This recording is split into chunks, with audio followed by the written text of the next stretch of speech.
అందరికీ నమస్కారం. నా పేరు వినిప్రియ, న్యూట్రిఫుల్లో న్యూట్రిషనిస్ట్. మీరు ఎప్పుడైనా ఆస్టియోపోరోసిస్ అనే పేరు విన్నారా? ఇది పెద్దవాళ్ళలో ఎక్కువగా కనిపించే ఒక ఎముకల వ్యాధి. దీనివల్ల ఎముకలు బలహీనంగా మారి చిన్న గాయం వలన కూడా విరిగే అవకాశం ఉంటుంది.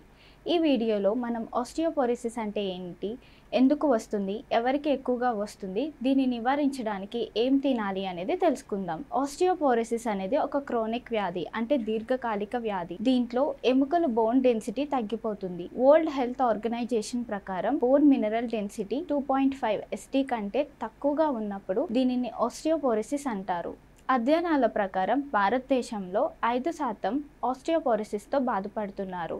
ఇందులో ఎక్కువ శాతం స్త్రీలే, ముఖ్యంగా మెనోపాజ్ తర్వాతి వారు. ఆస్టియోపోరోసిస్ రావడానికి కొన్ని ముఖ్యమైన కారణాలు ఉన్నాయి. మొదటిది వయసు పెరగడం. మన వయసు పెరిగేసరికి ఎముకలు సహజంగా బలహీనపడతాయి. ముఖ్యంగా 50 ఏళ్ల తర్వాత ఇది ఎక్కువగా కనిపిస్తుంది. రెండవది మెనోపాజ్. స్త్రీలలో మెనోపాజ్ తర్వాత శరీరంలో ఈస్ట్రోజన్ అనే హార్మోన్ తగ్గిపోతుంది. ఇది ఎముకల బలం తగ్గడానికి కారణమవుతుంది. మూడవది కాల్షియం తక్కువగా తీసుకోవడం. పాలు, పెరుగు, నువ్వులు వంటివి తినకపోతే శరీరానికి కావలసిన కాల్షియం అందదు. దీనివల్ల ఎముకలు బలహీనపడతాయి. నాలుగవది వైటమిన్ డి లోపం. సూర్యరశ్మి తక్కువగా తగలడం వల్ల వైటమిన్ డి శరీరానికి అందక కాల్షియం అబ్జార్ప్షన్ జరగదు. ఐదవది ఫిజికల్ యాక్టివిటీ. రోజు నడక లేదా వ్యాయామం చేయకపోతే ఎముకల బలం తగ్గిపోతుంది. ఆరవది జెనెటిక్స్ ప్రభావం వల్ల కూడా వస్తుంది. మీ తల్లికి లేదా తండ్రికి ఆస్టియోపోరోసిస్ ఉన్నట్లయితే మీకు వచ్చే అవకాశం ఎక్కువగా ఉంటుంది. కుటుంబంలో ఎవరికైనా ఈ సమస్యతో బాధపడుతున్నారంటే మీరు ముందుగానే జాగ్రత్తలు తీసుకోవడం మంచిది.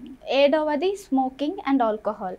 మద్యపానం, ధూమపానం ఎముకల్ని బలహీన చేస్తాయి. వీటిని మానేయడం మంచిది. ఎనిమిదవది ఎక్కువ కాలం మందులు వాడటం.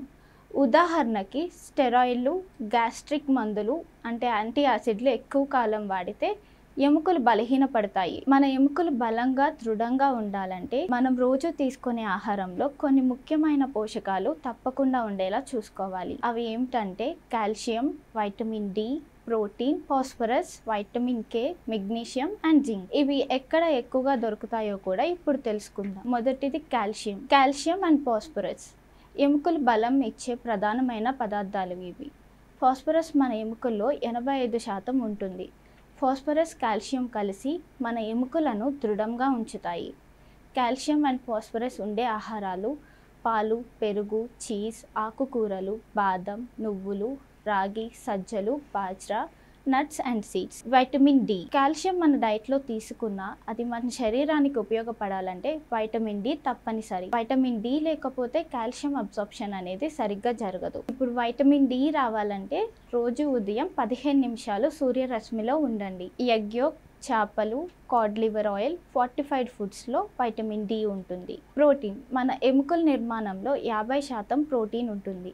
ప్రోటీన్ తక్కువైతే ఎముకలు బలహీనంగా తయారవుతాయి. ప్రోటీన్ మంచి మోతాదులో ఉంటే ఎముకల పెరుగుదల బాగా జరుగుతుంది. విరిగినా మళ్ళీ త్వరగా నయం అవుతాయి. ప్రోటీన్ ఉన్న ఆహారాలు పప్పులు, గుడ్లు, చికెన్, చేపలు, గింజలు, విత్తనాలు, పాలు మరియు పాలు ఉత్పత్తులు. మెగ్నీషియం అండ్ వైటమిన్ కే కూడా ఎముకల నిర్మాణంలో సహాయపడతాయి. ఇవి మనకి ఎక్కువగా ఆకుకూరలు, బ్రోకలీ, నట్స్ అండ్ సీడ్స్, పప్పులు ఇంకా ఫర్మెంటెడ్ ఫుడ్స్లో ఎక్కువగా దొరుకుతాయి. జింక్ మరియు కాపర్. ఇవి బోన్ గ్రోత్ అండ్ రిపేర్కి యూజ్ అవుతుంది.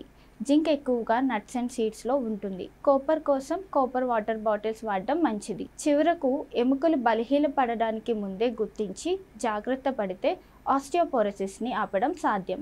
పాలు తాగండి, సూర్యకాంతిలో ఉండండి, రోజు నడవండి. ఇవి మన ఎముకలను బలాన్నిచ్చే సహజమైన ఔషధాలు. మనం ఆరోగ్యంగా ఉండాలి, మన ఇంట్లో పెద్దల్ని కూడా బలంగా ఉండాలి అంటే ఈ చిన్ని మార్పులు చాలా ఉపయోగపడతాయి. ధన్యవాదాలు.